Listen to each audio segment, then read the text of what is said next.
And welcome to the last legislative update of the 2017 legislative session.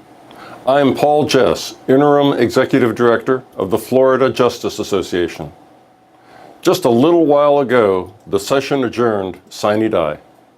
We expect legislators to be back this fall for committee meetings prior to the 2018 session, which will start in January.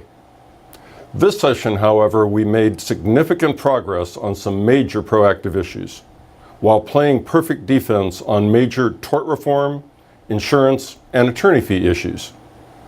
We also won important concessions to set responsible liability insurance limits on transportation network companies like Uber and Lyft. While we're pleased by these achievements, we are disappointed that more of our proactive agenda didn't make it across the finish line this year.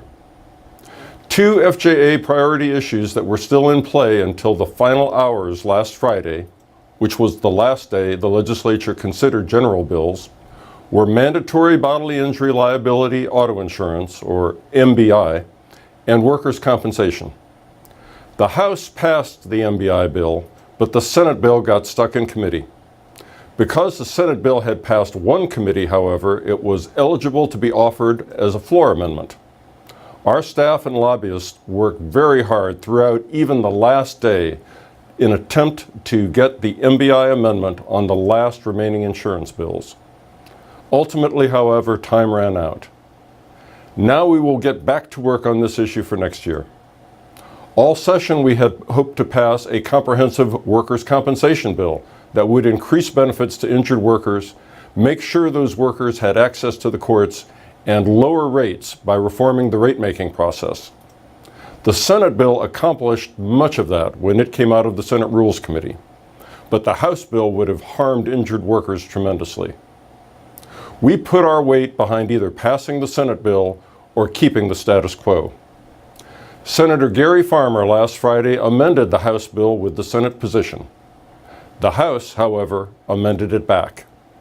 With the help of our union allies, particularly the AFL-CIO, we successfully worked Senate leaders to not take up the returning House bill.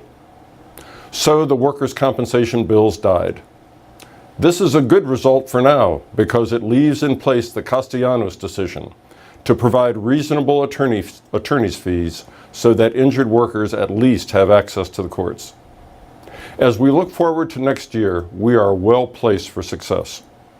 No matter which corporate special interests are in opposition, we will continue to support legislation to promote responsible roadways, allow for prejudgment interest, and help victims hold businesses that participate in human trafficking liable, because these changes are good public policy.